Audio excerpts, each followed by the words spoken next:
Welcome to Reliability Matters, a podcast for the electronic assembly industry. Each episode covers topics related to reliability, best practices, and environmentally responsible assembly techniques, with insights from experts across the electronic assembly industry. Now, here's your host, Mike Konrad. Welcome back to the Reliability Matters podcast. I'm so glad you're with me today. This is episode number 98. As I said in our previous episode, we're getting very close to episode 100, only 2 episodes away. For our 100th episode, we're going to do something we've never done before.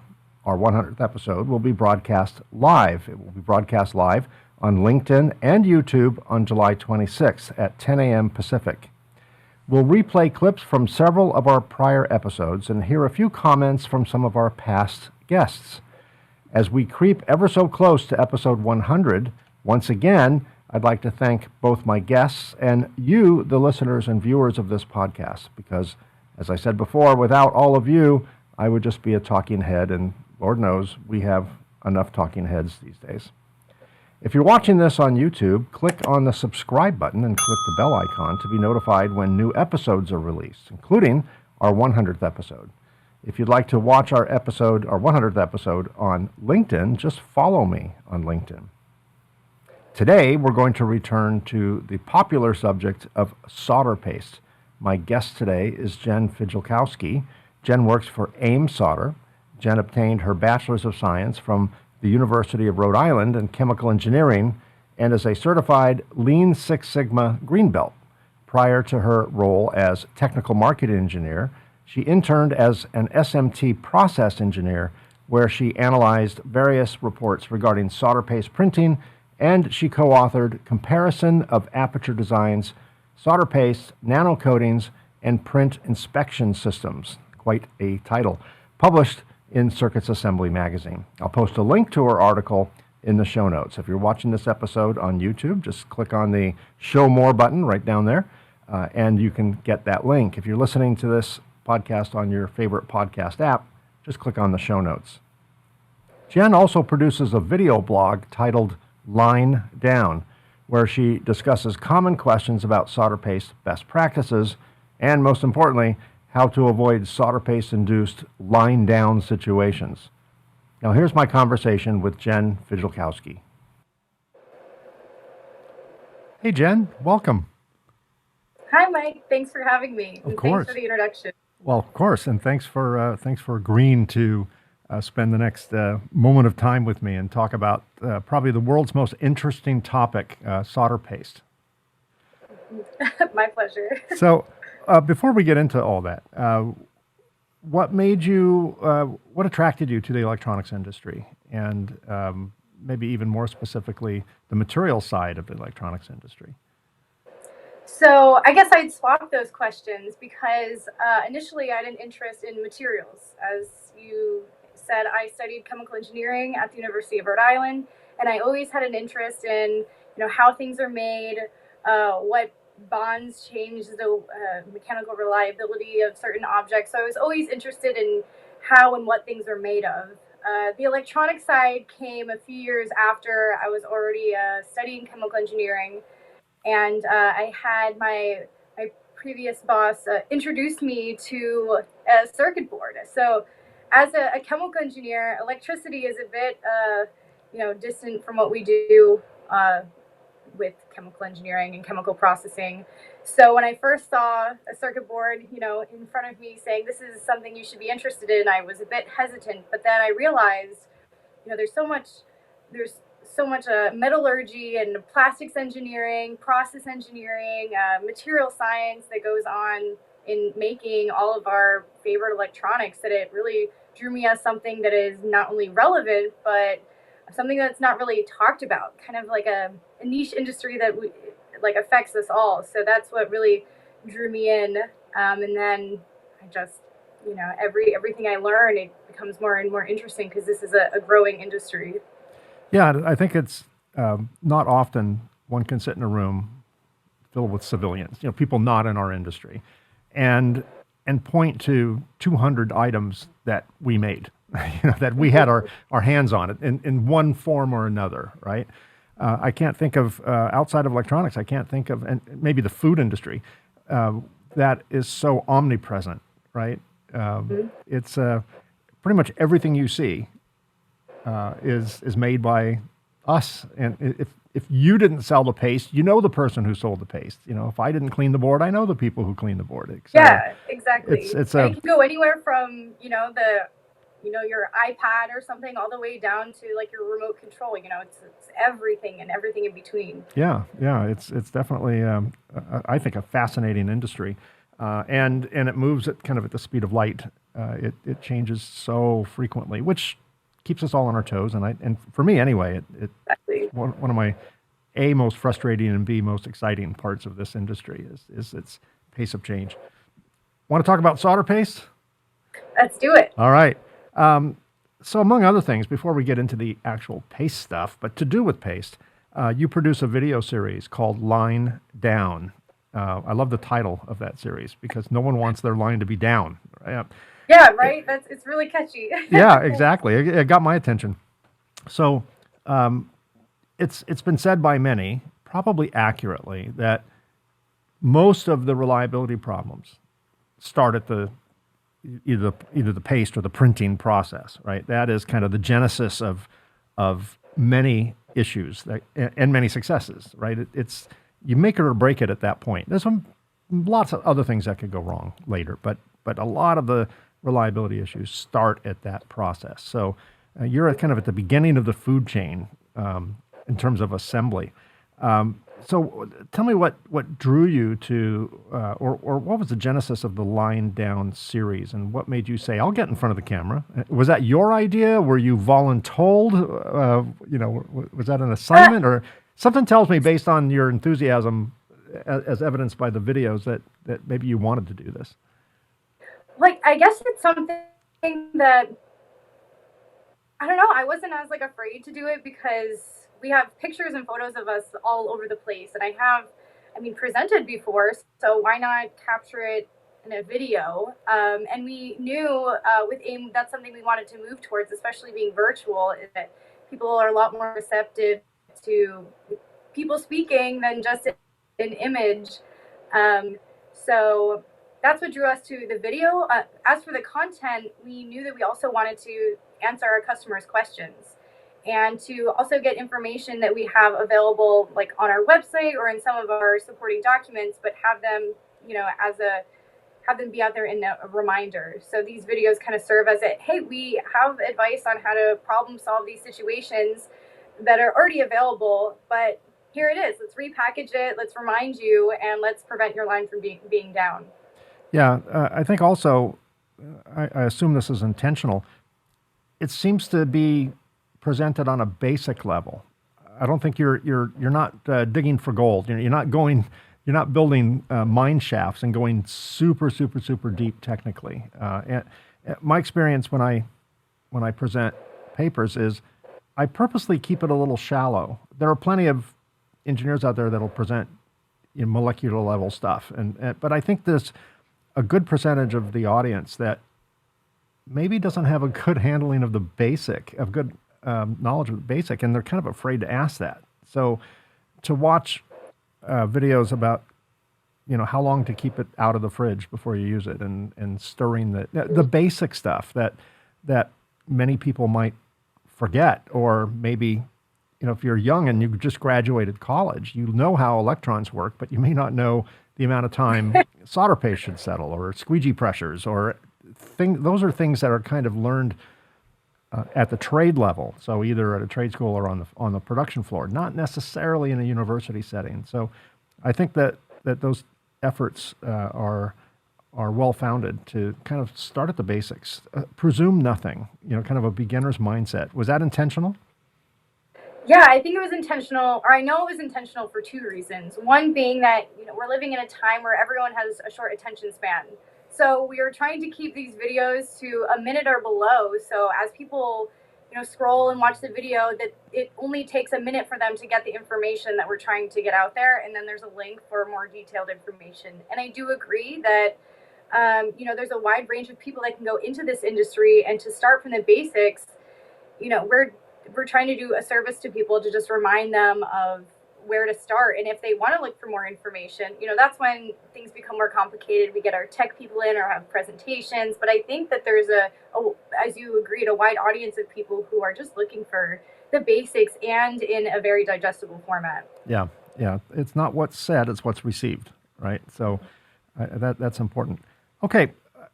What are some of the common, speaking of mistakes, lying down, what are some of the common mistakes that you see from your perspective that continue to be made when it comes to solder paste? Mistakes that could lead to a line down or a reliability issue in the future? Well, I think, as we were saying before, a lot of people get caught up in the molecular aspect of things and get really focused on, say, like the printing side, because there's so many like levers and buttons that you can press, so many different settings you can adjust, that people get really distracted by printing aspects, when really we see in the field that a lot of defects that can be prevented really come from shipping and handling misusage or not following the proper instructions. And so that's been a theme in a few of our episodes, is just how do you allow paste to reach room temperature? You don't apply heat, and you don't use automated mixers, and just very simple things like, you think about baking a cake. You want to make sure your eggs are good before you mix them in and put them in the oven. It's kind of before the first step. That's where we see a lot of mistakes being made, especially because this is an industry that uses our material worldwide. There's various seasons, and we're shipping all across the world. So it might seem like you only need to worry when you get your paste, but you really need to think about every single step that it endures. Yeah, I've had the privilege of traveling around the world, several times, and I've been to a lot of production facilities, assembly facilities, and they're not all super climate controlled. They're not all what we may be used to from our local shops. Some of them are a little on the rough side, and that you're right. That puts your product in a variety of situations. Products are tested in a lab, but they're used in the real world. So I'm sure that has to be taken into account. How long they leave a jar out of the fridge probably partially depends upon the ambient, climactic environment around there. Or something simple as mixing old paste with new paste. Like, that's something that, we don't recommend, that I'm sure people do because they think that they're saving money or, reducing storage in like a fridge or something like that. But, it's our job to advise the best way to use our product. And we see that that's the first step in having a successful process.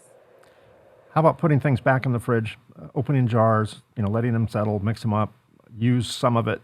Do we put it back in the fridge at that point, or do we, once it's out, we keep it out? Yeah, once it's out typically. And you should reseal it if you're finished with it, but it shouldn't be re-refrigerated after it's already been opened. So typically, what's the shelf life? Once someone cracks open the jar, scoops out what they need for a production run, and there's stuff left in the jar, the clock is ticking at that point, right? Because it's not going to go back in the fridge and stop time, pause time. What typically is the shelf life once opened and exposed to ambient temperatures? So we do recommend that if you're going to open your jar of paste, that you try to use it all in a single day. As you said, the conditions of the manufacturing floor will also alter how long the paste is viable for. So in ideal conditions, we would say, use what you can within that day. Yeah, that makes sense. How long? Well, the day. So don't put it back on a shelf and use it a week later. That's Yes, typically a bad idea. Exactly. Right. Mm-hmm. There's from your perspective, let's just kind of start at basics again. What's the most common solder paste type used today? So I would say no clean solder pastes are definitely the most common, with lead-free alloys. At AIM, that would be M8, like SAC 305. That's probably our leader, because everyone likes to save the cost of cleaning at the end, and we know that no clean paste should be able to reach IPC SIR reliability standards without cleaning. So if you can take that step away, we found that in the industry that's been a very popular choice. And also, lead-free alloys are the move recently, or not recently, but have been in the industry for a while for safety reasons and because they can do most jobs, right? Like they can serve most industries and applications, and that would we see typically Type 4 still being used. Okay. So there's a lot of talk. I hear a lot of talk. I'm not in the materials business. I'm in the equipment business, but I do hear a lot of talk about specialty solder paste, particularly these days. Low temperature solder paste, low voiding solder paste, high reliability solder paste. And the high reliability one gets me because I assume all solder pastes are kind of high reliability. So it makes me wonder, I don't think you'd ever sell anything and label it low reliability, right? But there's solder paste and the high reliability solder paste, low temperature, low voiding. Let's begin with the so-called high reliability solder paste. What are the differences between a regular, off-the-shelf SAC 305 and something kind of billed as or marketed as a higher reliability paste? What are the differences in the paste, and what applications would you see that paste going into? Sure. So we define high reliability applications as those that use the end product in harsh environments. And so I guess the question is then, what is a harsh environment? And that is dictated by the end user. But we believe that high reliability products are mostly used in aerospace, military, and avionic applications. So those applications are pushing requirements beyond just day-to-day usage. So it's not like your computer remote that you use every day. It's something that's going to go into atmospheres that are atypical. So wide temperature ranges, different humidities, and different like mechanical requirements are what make high reliability products different than normal ones. So some testing that you do to products to ensure that they will be able to endure these harsh environments are thermal cycling tests, thermal shock tests, stress strain tests to look at the mechanical reliability of the joint, and also SIR testing in different humidity and temperature settings. So it has both to do with the paste chemistry, so that you're preventing dendritic growth in those extreme environments, and also the alloy characteristics, so that if the product's vibrating or it's being dropped or changing environments very rapidly, that it will maintain the quality of the solder joint. So really, high reliability is just pushing products to their endpoints, really. Yeah, that makes sense. Let's talk about low voiding. Well, let's talk about solder voiding in general. There's two camps, and I've heard both on this show. Those that say that voiding is a real issue, and we need to decrease voiding to as close to 0% voiding as possible. And then there are those that say voiding is overrated. We can get away with 80% voiding, just 20% contact. There's enough thermal dissipation and enough bonding from a current standpoint, and enough adhesion that from a bonding standpoint that nothing's going to fall off, current will flow, and nothing's going to overheat. It's all overrated. I've heard both on this show, and I'm sure the answer is a little bit case dependent, but it's probably somewhere in the middle. I'm sure it can be. We probably don't need 0% voiding, and probably 80% is too much. So somewhere in the middle. But I suppose it depends on the cost of failure and the expected life of the product and the climactic and use environment, and whether it's going into a shock, a vibration and shock condition, or on a spacecraft or something like that. But what are the characteristics of a low voiding solder paste? Does it have a different reflow characteristic? Does it require a narrower tolerance within the reflow profile? Does it print differently? What are the physical characteristics and in-use characteristics of a low voiding solder paste versus a standard solder paste? So first, I'll talk about voiding in general, what it means to the industry and to the EMS provider. So We know that with IPC, the requirement for 6.1.5.3 is that the total volume of voids needs to be less than 50% or less. So that's just the standard that we need to follow as an industry. Whether you think you can get away with 80% or 30%, that is dictated by the person buying the product at the end, who is going over the quality of the product. So that's what we have to work on, right? We have that 50% maximum, and then beyond that, as you said, it really comes down to like case by case. What are the requirements dictated by quality? So how we have adapted we have a new low voiding, no clean solder paste called V9 at AIM. And what we have done is we have both made sure that our printing capabilities with this new paste are equal to that or greater than that of M8, which is one of our most well-studied pastes. So we don't want to compromise any other characteristics by also introducing this low voiding characteristic, which includes having a flexible reflow profile setting. So, no matter what profile you use or tweak it to, it's still going to have an incrementally lower voiding percentage than our M8 paste or some of our competitors' pastes. So it's really not about like taking away any other characteristic by inputting low voiding characteristic, but getting everything all at once. Yeah, like many things in life, there are many products that deliver a specific advantage, but also carry a disadvantage. I crack up when I watch commercials for pharmaceuticals, for example. If you have this problem, take this prescription, and then they list 25 things that could happen as a side effect. Suicidal thoughts and excessive gas and just the horrible stuff that makes you wonder. You're solving one problem, creating 20 more, potentially. In this context, in solder paste, when there's these specialty pastes, and we'll talk about low temperature paste in a moment, but say a low temperature paste or a low voiding paste or some high reliability paste, clearly there are specific advantages. Do they also come with some downsides, so that maybe unless you specifically need it, one might want to avoid that particular attribute because it's harder to reflow or it's harder to print, or whatever. I don't want to put words in your mouth, but are there flip sides to some of these? Are there decisions that need to be weighed when one implements a more specialty paste?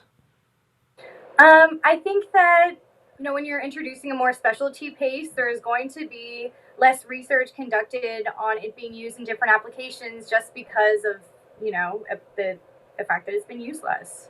So there are going to be some, new applications or new uses, new material combinations, and that's just a symptom of trying something new. But I think, something that this podcast does, and I think that's something that other, industry organizations try to promote, is us sharing our findings, right?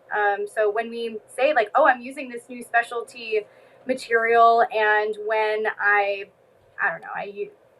use this surface finish, so it's a bit different than what I'm used to. I think it's the responsibility of everyone in this industry to kind of like share our observations for the better use of the product in the long run. So I know it's a market, we're all trying to make money, but I think the sharing of knowledge is something that won't make or break anyone else's bank. Yeah, I agree. Let's talk about low temperature solder paste. Ironically, kind of an oxymoron, low temperature solder paste is a hot topic right now. So what applications benefit from low temperature solder? And then we'll get into some of the physical characteristics of that. But who's buying low temperature solder and why? Sure, you're right. Low temperature solder is a hot topic these days, and for a few reasons. So the reason low temperature solders are being implemented, or one of them, is because we're introducing new component materials. So the plastics and different components, whether you want to save money or have different characteristics to the component, something that's changing is also the melting temperature of that plastic. So I've actually seen it before firsthand, where you run a board at a stack profile or something, and then one of your through hole components is melted. And, that's just not, you're not going to be able to use a product like that. So that has been one of the motivations to switch to a lower melting temperature solder, so that, the peak reflow temperature is below the temperature that melts the plastic. So that's one motivation. And another motivation is also just energy consumption. So as we know, we use these massive reflow ovens that are like the size of small boats. And if you can reduce the overall reflow profile, the entire temperature of that oven, you're going to be saving a lot in energy. So those are probably two of the main motivations to move to low temperature alloy. We did a study with a DOE with our friends and colleagues at Foresight, which is a failure analysis laboratory in Indiana. And the hypothesis was on boards that are going to be reflowed that with no clean paste and not be cleaned. What are the SIR ratings if the reflow profile drifts beyond what's expected? So in this case, we use a SAC 305, no clean paste. The lowest acceptable or the lowest recommended reflow temperature was 230 degrees C. That was the lowest. And so we ran boards at 230. And then we ran another set of boards at 2% less, and then another 2% less, and then we got to 5% less. 5% was 218 degrees. From a solderability standpoint, nothing fell off, and we didn't leave any sludge. It wasn't sitting there sludgy on the board. We had a good solder bond. The difference was when we ran the boards through SIR. At 5% off, we miserably failed SIR tests. At 100% of the peak reflow temperature, 230 degrees, it was stellar. We had super high resistivity numbers, but we had miserable fails when we drifted 5%. So that, we were able to document the correlation between reflow temperature, peak reflow temperature, and SIR results. And there's a reason why solder paste manufacturers recommend a specific a reflow temperature. One of them is, of course, you have to melt the solder. Clearly. But the other is there's all sorts of chemical tricks they're playing with the activators, particularly for no clean. The activators have to be burned off. You have to be able to encapsulate the bad actors. And there's all sorts of technology there, heat related, to be able to offer the elimination of a process step, being cleaning. So with that in mind, when I hear low temperature solder paste, I'm wondering the chemists that formulated this must take into account that if you're running a reflow temperature that's a lower temperature, they must use different types of ingredients in the flux that will burn off at lower temperatures as well. If you're going to clean the product, no problem, then I'm not concerned. But if you're not going to clean the product, if it's a no clean and not going to be cleaned, and you're going to run a lower temperature, I wonder how that is going to fall into SIR numbers. So is that a phenomenon known to you, and I assume there have steps been taken to ensure that not just you get a good quality solder joint, but also the activators and all the things that rely on certain temperatures, those expectations have been reduced as well? Mm-hmm. So I think that the DOE you did was extremely relevant, not only to low temperature solder paste, but just, reflow in general with any type of paste. And, earlier I spoke to the relevance of the melting temperature of the alloy, but you're so right that it's a paste is half the alloy and half of the flux activator system. And that if you're using a low temperature alloy or trying to reflow at a lower peak reflow temperature, that you do need to reconsider the flux chemistry that you're using.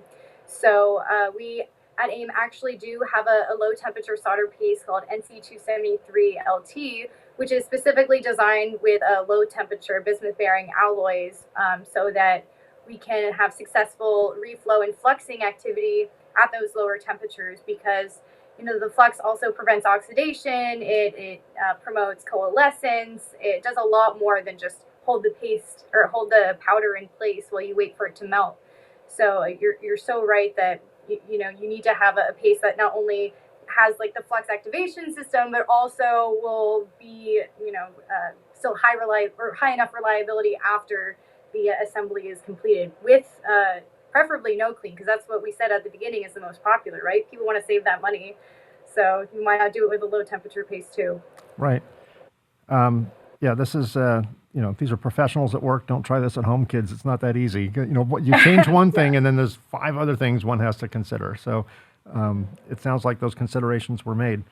Let's talk about solder paste mesh sizes for a moment. If someone's kind of new to this industry or, fresh out of college, again, we talked earlier before we went on air about universities, will graduate an electrical engineer with a great knowledge of electrons and how electrical systems work, but maybe not, how to properly stir a jar of solder paste, or, how long to keep it out of the fridge, or what mesh size one should choose. So kind of from a beginner's mindset, what are the typical mesh size, what are the typical mesh sizes that most people would use, and what factors would drive a non-typical mesh size, either a smaller sphere or larger sphere? Explain that to me, if you wouldn't mind. So I'll explain to you the way that I was explained this the first time around.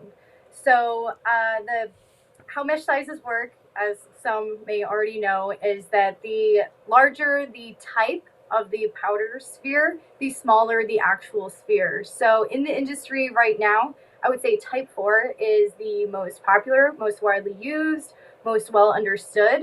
And beyond that, how you choose to, reduce your mesh size, I learned a very basic calculation, which is called the 5-ball rule, which can motivate you to reduce your mesh size depending on the aperture size of your stencil. So if 5 spheres fit in the width of your aperture, then you could potentially use that solder sphere size. And that might be something that people have recognized before. But I think beyond that, so that could be a guideline. That's like a first step of, okay, is this something that makes sense due to like the packing of the spheres so that you can create a full solder joint. But beyond that, we at AIM have actually already done a study looking at the impact of reducing mesh size from type 4 to type 5. And we've seen a very little impact on the overall like transfer efficiency and print quality just from making that change. Because we also know that, changing the printing conditions such as nano coating the stencil or like cleaning the stencil at different frequencies can also impact print quality. So there's, more than one decision you have to make when you're considering reducing your mesh size. But I think when you're looking at, much finer apertures or print deposit sizes, that's when you consider, okay, maybe I should reduce my mesh size further, kind of after you've already tried everything, I would say. Do you recommend nano coating for specific types of applications more than others? I don't think there's a situation where you wouldn't recommend it, but is nano coating more recommended for extremely fine apertures or certain mesh sizes? Yeah, so I would think that, or I know that there is an improvement seen when you use nano-coated stencils. There's an improvement in transfer efficiency and in volume deposit consistency, for sure, especially for those finer pitch features. But something that we're seeing further down the line is as these apertures become smaller and smaller. Like currently, we are actually already looking at deposits that are 100 by 100 microns. So when you're looking at that and stencils that are 30 microns thick, every single dimension you need to take into consider and scrutinize to a different degree, even the stencil coating at that point. So, as we are looking at these extra miniature devices, that's when you might reconsider and say, is the improvement that I'm seeing with this nano coating, worth the potential variation we can see in the deposit volume because it's just so small? Right. You see a lot of applications coming across your desk. Are there certain applications that cause you to pause, like, oh my God, this one's a hard one? So are are there more challenging applications for a materials provider than others? You know, you've got your easy stuff, you got your low-hanging fruit, and then you've got really challenging things. What would those challenging things be? I would say both from, what I see on my desk and also what I see in industry publications is actually in the automotive industry, because they're taking things from every other industry, whether it's display, whether it's lighting, whether it's, the traditional powertrain, and they're throwing it all in the car, and they want it done quickly and the highest reliability and to look the best. So when I see an automotive application coming in for, advanced technology, I'm like, okay, this is, their standards are high and we need to meet their expectations and, find out what we can find about how our products act in these new applications. So probably the automotive industry is what's collaborating the most with everything else. So yeah, there's a lot of buzz right now surrounding the auto industry. EVs are quickly gaining market share. It's still well behind ICE cars, internal combustion engine vehicles, but they are certainly gaining market share at a historically rapid pace. In fact, industry forecasters believe that by 2040 they'll have already produced 600 million EVs, which is a lot of EVs on the road. EVs come with the potential. I don't understand why conventional cars don't offer this to the degree that EVs do, but there's no reason the conventional car can't be autonomous. But that seems to be in the realm of the electric car market, all this autonomous driving and semi-autonomous driving. With all of the electronics now that are driving systems, ADAS systems, for example, on cars that control adaptive braking and adaptive cruise control and blind spot indicators and all this safety stuff. We as drivers, and I've said this on the show before, are kind of becoming worse drivers because we're relying on the technology more than we used to. I don't literally keep my foot hovering over my brake as I'm approaching someone on the freeway because I have confidence that my adaptive cruise control using LiDAR or whatever technology it works will brake for me. At first, I would always hover over just in case. I don't look over my shoulder anymore before I clear a lane or change a lane because I trust my blind spot indicator would warn me if someone was there. So I've become kind of a worse driver relying on the technology. If that technology fails me, I could rear end somebody or I could sideswipe somebody or worse. So the electronics industry has very rapidly understood that quality is a major thing. We're making cars far better now. You're probably too young to have maybe even been around in the 70s, but I remember driving cars in the 70s, U.S. cars in the 70s, and we made terrible cars in the 70s and even 80s. We made awful cars. The Japanese came in and made good cars, and now I think American cars, European cars, Asian cars, they're all pretty similar in quality today.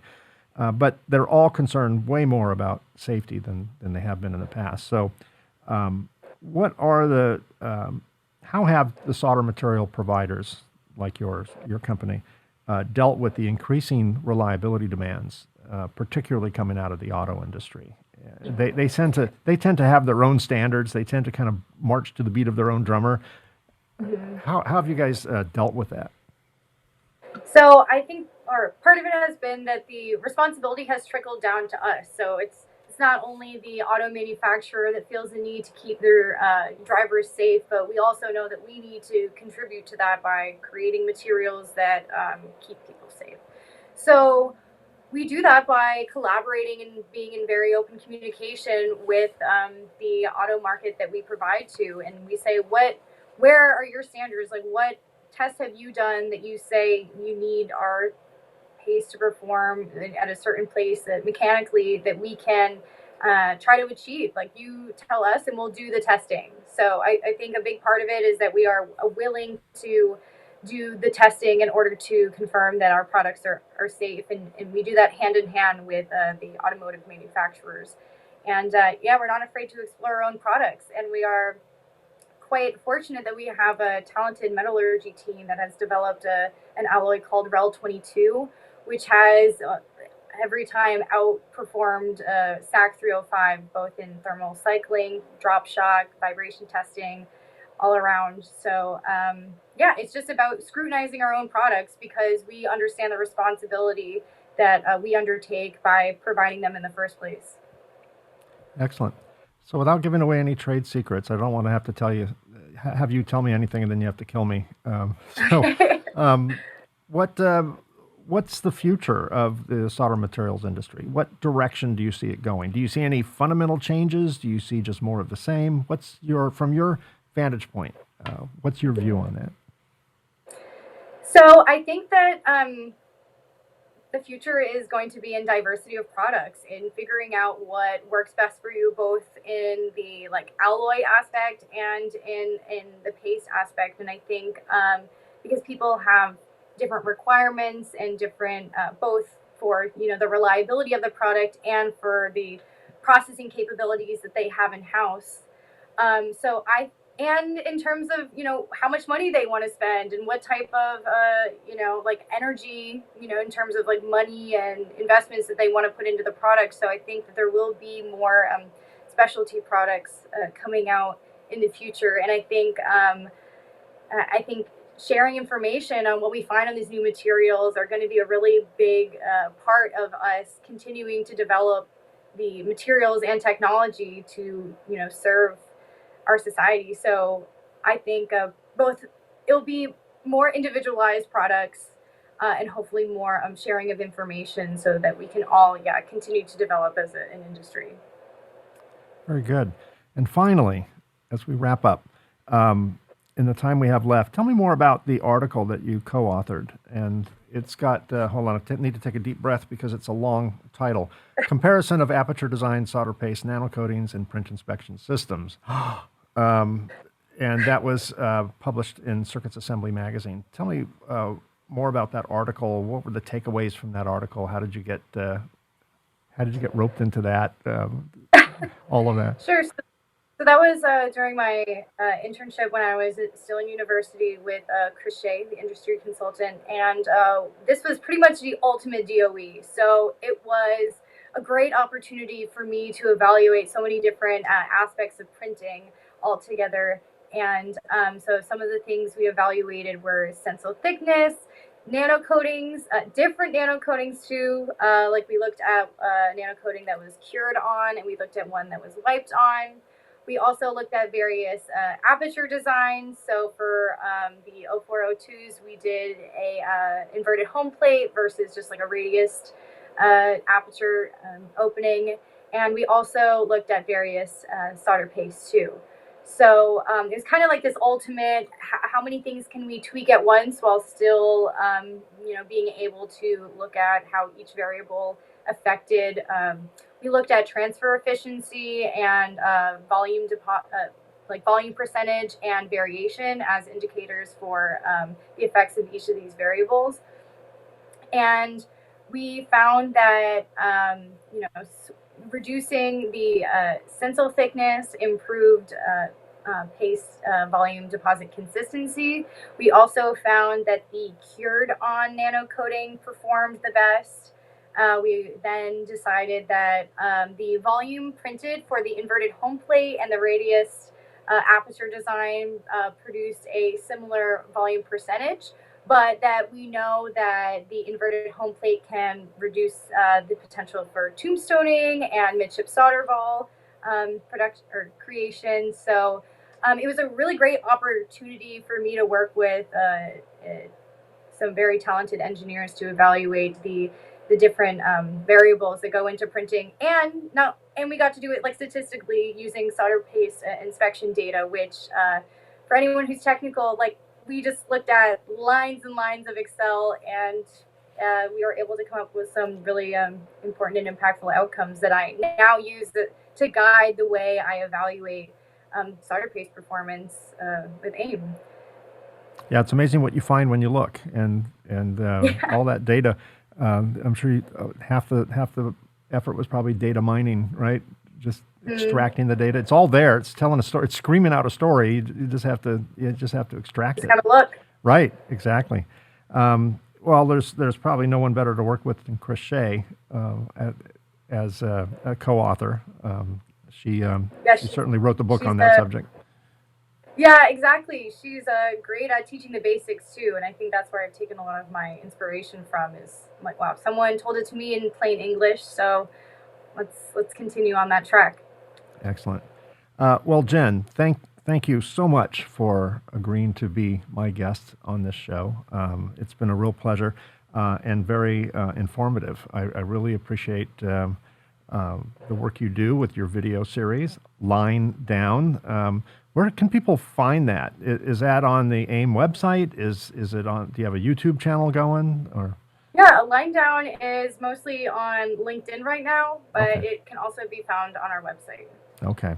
And then again, that article that was written by Chris Shea and Jen, I'll have a link to that article published in Circuits Assembly magazine in the show notes. So once again, if you're watching this on YouTube, click the Show More button, and you'll see a link to that article. And I'll also post some Line Down links as well, so you can get some good information directly from Jen. And if you're listening to this on your favorite podcast app, just click on the show notes using your podcast app, and you'll also find those links there. So Jen, once again, thanks for spending your afternoon with me. I really appreciate it, and keep up the good work. Thanks, Mike. Thanks for having me, and thanks for giving us the opportunity to talk about solder paste. My pleasure. I do. That is one of my favorite subjects anyway, so I'm happy to talk about solder paste. So thanks, Jen. Thank you. Have a good one. And congratulations on almost 100 episodes. Thank you. You are number 98, so just two more before we hit 100. And yeah, that'll be a fun one. We're doing that one live. Which is a little scary because so many things could go wrong. So many things do go wrong, but why not? We're human, right? Why not show it? Yeah. So I'm looking forward to that episode. Okay, well, thanks again, Jen. Thank you. Have a good afternoon. You too. Well, that's another episode. Thanks for listening to or watching the Reliability Matters podcast.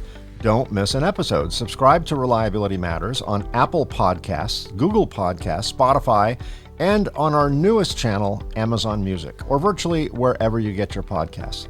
A special thanks to Circuit Assembly Magazine's PCB Chat at pcbchat.com and Ascendo Reliability at reliability.fm for syndicating the show. Thanks for your questions and episode suggestions. Please keep them coming. Send comments to Mike at mikekonrad.com. That's Konrad spelled with a K. Once again, thanks for listening or watching. If you're watching this on YouTube, be sure and click the subscribe button and the bell icon to be notified when new episodes are released. I'll see you again in a couple of weeks. In the meantime, stay safe, stay healthy, stay happy, and of course, keep doing it right. Thanks for listening to the Reliability Matters podcast. Join us on the second and fourth Tuesday of each month for new episodes of Reliability Matters.